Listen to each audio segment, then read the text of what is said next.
Vices and addiction should be avoided on luksmaxing. Ang bisyo at anumang addiction ay kailangan mo avoid sa luksmaxing. Kasi hindi ka makakaluksmax kung hindi mo kung ginagawa mo tong mga bisyo na to at hindi mo iniiwasan yung mga bisyo na to katulad ng paglalaro ng games, guning, eating junk, alcohol and cigarettes, sugal at pambababae o anumang bagay na nakakasira sa katawan. Alright? At unahin muna natin ang playing games. Ang paglalaro ng games ay nakakasama, hindi lang naman physical pati spiritual. Kasi sa physical ay nasisira ang iyong health dahil addict ka sa paglalaro ng games, nakakalimutan mong kumain at ano, nasisira ang iyong vision dahil sa radiation.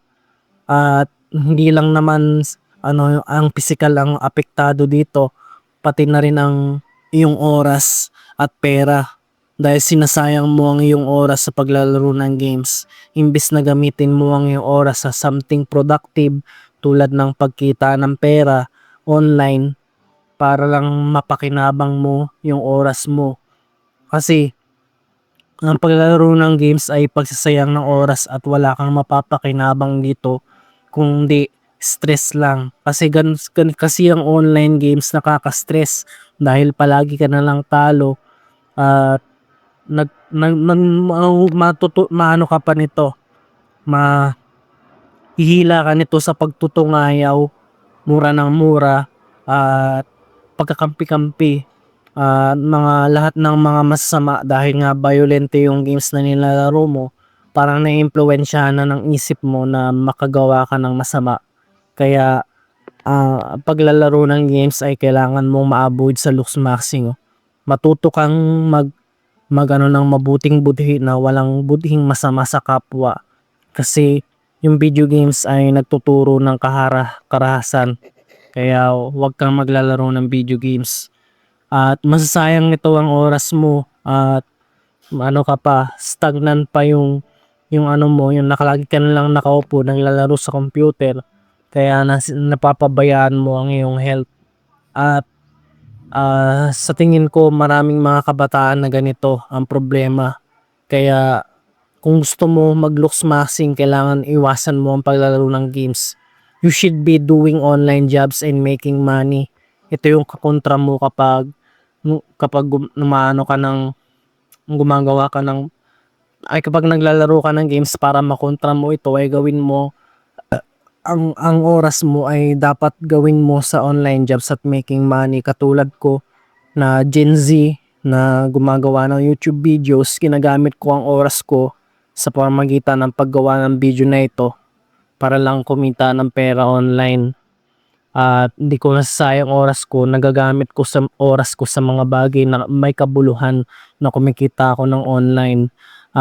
Sa paglalaro kasi ng games may mga fake achievements na dapat maka-achieve mo sa totoong buhay. Katulad ng ma-achieve mo sa totoong buhay na nakapagtapos ka ng college at ma-promote ka sa trabaho. Yun yung mga tunay na achievements sa buhay. At wala namang achievements na ma-achieve ka sa paglalaro ng games. Walang kabuluhan ng paglalaro ng games. Kaya ang paglalaro ng games ay una mong iiwasan sa ating luksmaxing. Alright, para makapag-luksmax ka ng maayos. Kasi ang luksmaxing hindi lang naman yan hindi lang naman ang physical na anuhin mo, pati spiritual. Mabait ka pa mabait ka pa at pogi ka pa at the same time. Yun yung gusto nating ma-achieve. Alright. At pangalawa, ang guning, watching porn at wasting energy na kasi iwasan mo ang pagguguning, panonood ng porn. You should be doing in church, not wasting energy. Should be talking to girls with respect. Ang panonood ng porn ay masama sa ating mental health kasi may mga pag-aaral na pag ginagamit natin pag nanonood tayo ng porn ay lumiliit ang ating utak. Nagiging anong tawag ito, brain rot. Kasi tapos na nagko-cause pa ito ng stress and at anxiety kung palagi kang nanonood ng corn, at guilt na kapag tuwing nakakita ka ng babae na nagpa-flashback ka, tapos hindi mo na kinakausap yung babae, natutorpe ka dahil sa dahil sa damage na nagawa ng guning. Alright, at magiging manya ka nito, lalayuan ka ng mga babae kung palagi kang nanonood ng corn, at mas lalo na kapag alam ng mga babae na nanonood ka ng corn, iiwasan ka nila dahil manya ka. Kaya dapat ang gawin mo para makontra dito ay gumawa ka ng mabuti. Gamitin mo ang iyong lakas para gumawa ng mabuti, kasi ang panonood ng corn ay pagsasayang ng lakas. Kaya imbes na wag mo sayangin ang lakas mo sa panonood ng corn, sayangin mo yung energy mo sa paggawa ng mabuti sa pamamagitan ng pag-awit sa Diyos, kung choir ka sa MCGI o anumang tungkulin mo, o kaya gamitin mo ang lakas mo para makagawa ng mabuti. O kaya kung hindi ka naman makakagawa ng mabuti, try mo mag-jogging araw-araw para lang mawala yung libog. Alright? Ganito, hindi naman masama ang pagjajakol. Ang masama lang ay manood ka ng bold habang nagjajakol. Doon tayo nagkakasala sa Diyos at masama 'yon. Alright, yung panonood ng corn. Yun yung yung ang panonood ng corn, yun yung masama, pero yung pagjajakol mismo hindi. Hindi gano'n kasama, kasi hindi natin maiiwasan yun. Kailangan, katulad din ng pagkain, kailangan din nating kumain. Gano'n din ang pagjajakol. Kailangan din nating magjakol para para sa ating health, okay? Hindi natin mapipigilan yun, parte na ng tao yun. Pero ang iiwasan mo lang ay guning na panonood ng porn, okay? Alright. Tapos ang pangatlo na gagawin mo ay pagkain ng junk. Iiwas ka sa kumain ng junk, na iiwas ka sa pagkain ng chicheria at pag-inom ng coke. Kasi tapos pagkain ng ng restaurant, chicken palagi, alright? Yung mga bagay na junk, kaya french fries, ganun, kasi mamantika yon. Kasi ang pagkain ng junk ay kung kumakain ka ng junk, isip mo junk, amoy mo junk, at at mukha ka ng junk. Ano nga yun, ulitin ko nga. Pag kumain ka ng junk, pag-iisip mo junk, amoy mo junk, at mukha kang junk. Yun. Kaya huwag kang kumain ng junk para hindi ka magmukhang junk, amoy junk, at pag-iisip mo junk. At isa pa kasi dapat kumakain ka ng healthy, mga whole foods na lutong bahay, hindi restaurant, okay? Para kumain ka ng healthy, amoy mo healthy, pag-iisip mo healthy, at mukha kang healthy. Alright, kasi nakikita sa mukha ng tao kung healthy ba siya o hindi base sa kanyang kinakain. Kung palaging gulay ang kinakain niya, prutas, karne, lalo siyang pupogi. Pag junk kang kinakain mo, magmukha ka ng junk, mas lalo kang papangit. Kaya avoid mo to sa iyong looks maxing. Alam mo na yun, na kumain ka ng healthy. Alright? Kagaya ko na palagi na lang healthy yung kinakain ko. Kasi umiiwas na ako sa junk, kasi na-mess up lang ako sa aking looks maxing routine. Bumalik ako sa pagkain ng junk para mawala yung stress. Tapos ngayon naging pangit na ako, kaya kailangan ko pa rin mag-continuous na looks maxing walang patid. Alright? Lang ako. Nagkamali lang ako ng nakaraan. At na-failed ako nung nakaraan, okay? Kaya patuloy-tuloy pa rin ako na huwag kumain ng junk.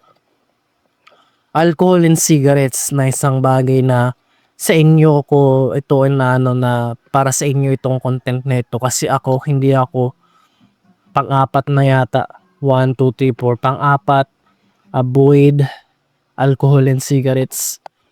Umiwas ka sa pag-inom ng alcohol at cigarettes na para sa inyo itong mga brothers. Ang gawin mo naman ay dapat mag-exercise ka araw-araw. Alright? Kasi ang alcohol ay masama sa katawan. Ayon sa research na no amounts of alcohol is safe no percentage of alcohol is safe kasi anumang percentage ng alcohol masama sa katawan, masisira ang iyong liver at lalo kang tataba, magiging pangit ka. Lalo na kapag sinamahan mo ito ng sigarilyo, masusunog ang iyong baga at magkakasakit ka sa baga kung lagi ka na lang nagsisigarilyo. Sa kalagayan ko, hindi ko naman problema ang pag-inom ng alak at sigarilyo kasi wala akong bisyo. Kasi wala ring bisyo ang aking tatay. Kaya kaya meron akong ano, kasi papagalitan ako, bubugbugin ako ng papa ko kapag nag-alcohol at cigarettes. Kaya dinisiplina kami mga bata pa lang. Alright? Kaya para sa inyo ito, ang makontra dito ay should be exercise every day. Na imbes na mag-alcohol ka, mag-cigarette ka, supposed to be mag-exercise ka na lang. Alright? Para mawala yung ano no. At ito pa, pang 1, 2, 3, 4, 5. Panglima ay ang pagsugal or gambling. Kasi sa games ngayon, marami ng sugal sa games. Pati games pinagsusugulan na. Kaya kaya dapat ang kontra dito ay mag-save ka ng pera para makagawa ng mabuti. At gawin mo yung pera mo sa paggawa ng mabuti imbis na ipang sugal mo. Kasi yung sugal kasi nakakasira ng buhay. Kasi hindi ka naman mananalo palagi sa sugal. Kung palagi ka nagsusugal na nakaka-addict ito, maubos ang iyong pera. At kung wala ka ng pasugal, edi magnanakaw ka na. Nginging ka na, kukupit ka na ng pera sa nanay mo, kaya papa mo, o kaya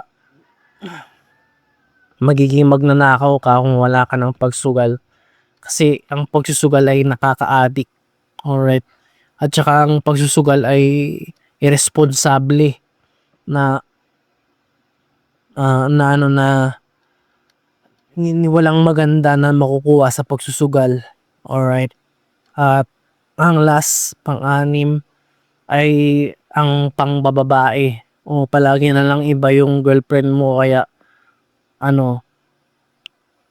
pabago-bago ka ng girlfriend na isang bagay na masama. Alright. Dapat ikaw ay mag-asawa na kung hindi mo talaga mapigil. Alright. Ang pambababae ay hindi dapat sa looks maxing kasi ang casual sex ay mayroong apekto sa ating mental health. Kasi palagi ka na lang nababasted, palagi ka na lang kung palaging din naman totoong pagmamahal. Yung nyo, casual sex lang, kaya masama yun, masama sa iyong mental health. Dapat yung kung kapag babae ka, babae, dapat yung babae na minahal mo. Yun dapat yung asawa mo. Yung asawa mo na mahal mo. Alright? Kasi kapag nang babae ka, may masamang epekto sa ating mental health. Alright? Kaya masama rin yun, yung pangbababae. Dahil palagi na lang nagbe-break up at palagi ka na lang broken hearted. Alright? O kaya nang luloko ka ng mga babae na madami kang babaeng na pinaluha na isang bagay na masama. Alright, masama yun na mambabae ka. Dapat isa lang ang asawa kasi gusto ng Diyos isa lang ang asawa mo. Alright, wala pong masama na mag-asawa, basta't isa lang yung asawa, yun sapat, okay na po yun. At paano mo mababago ang sarili mo na yung last na ito, paano mo mababago ang iyong sarili na you need God to make you a good person, na isang bagay na kailangan natin ng salita ng Diyos para mabago tayo. At papanoorin ko na lang ang video ni Brother Eli para makarelate kayo na paano baguhin ang inyong sarili. So, let's watch. Today, magbabasa tayo ng Biblia, tapos papanoorin natin yung video ni Brother Eli tungkol sa pagbabago sa sarili.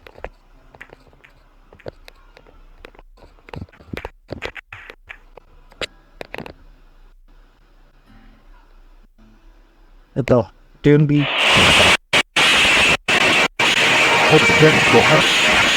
Natin kayang ituwid ang ating sarili. Lalo na kung ikaw, namihasa ka ng gumagawa ng mali.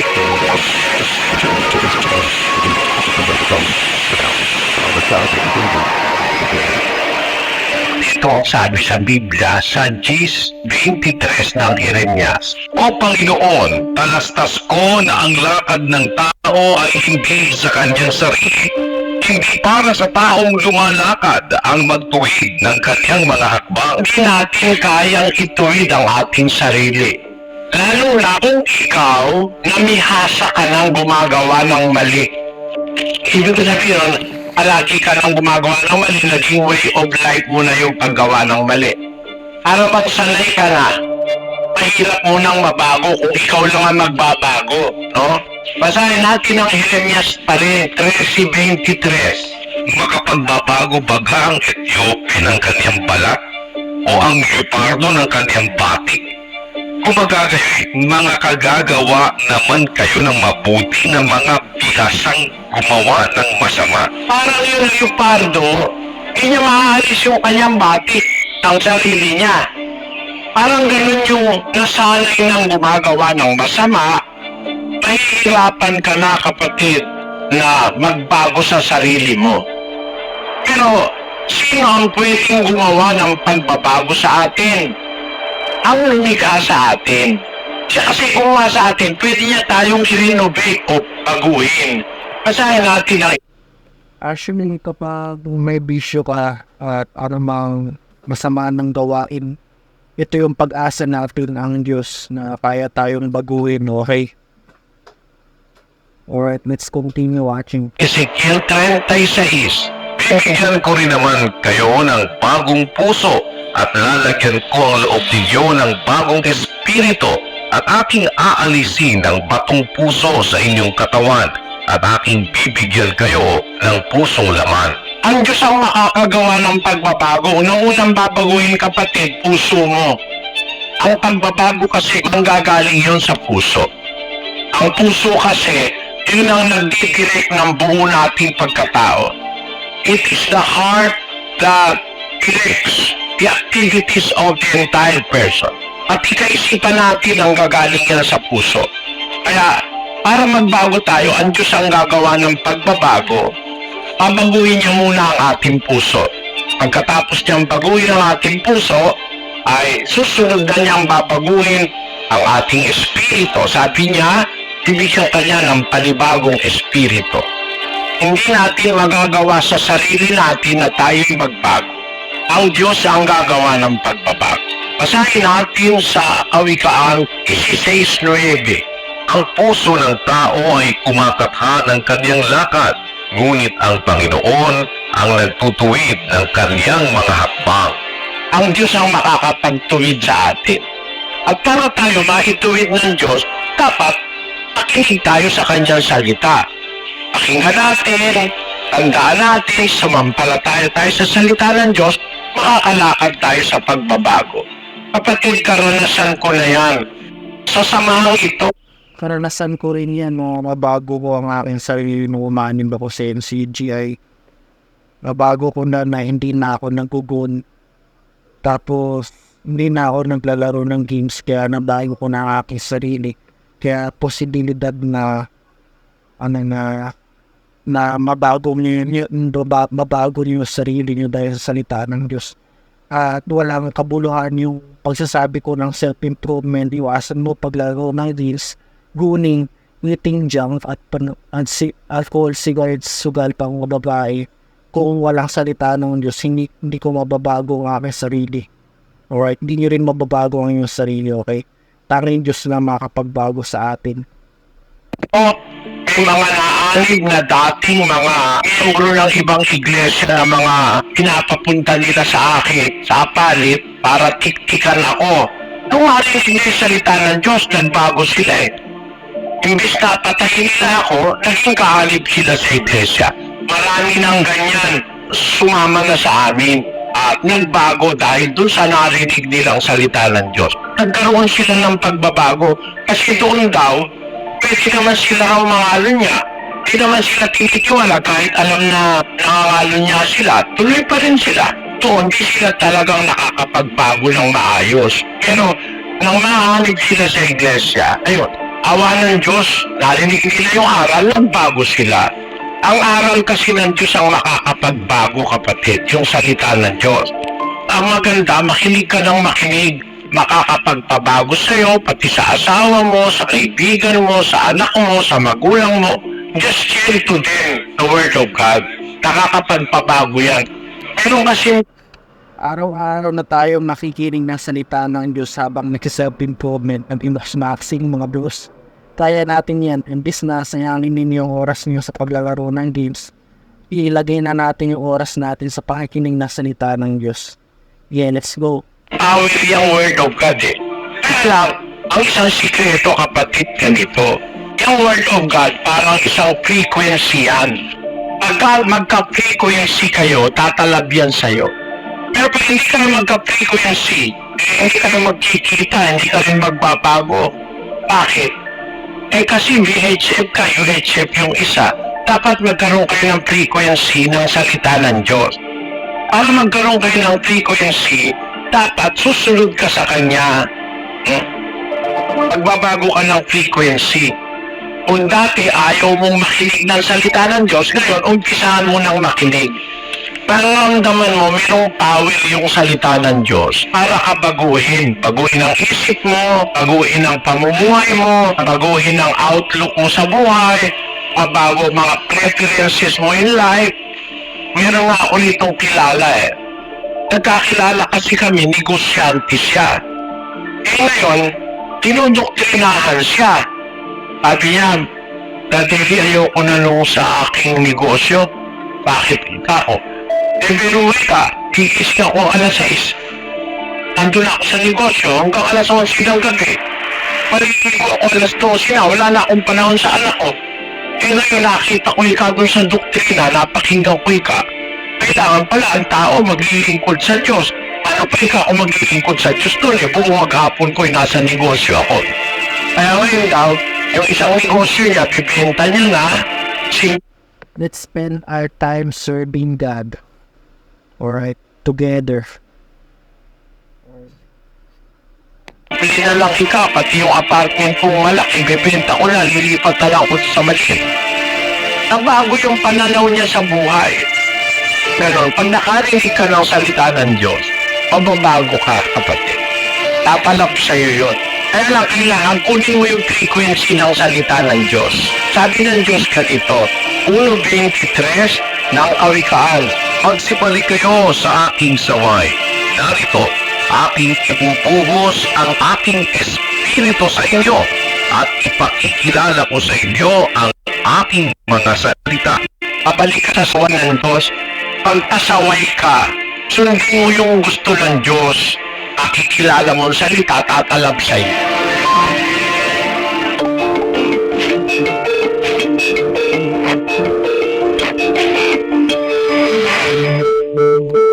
Alright, manood lang tayo ng Brother Andy channel araw-araw. Matutulungan ka nito sa iyong maxing journey na baguhin ng iyong sarili. Kaya hanggang dito na lang bros.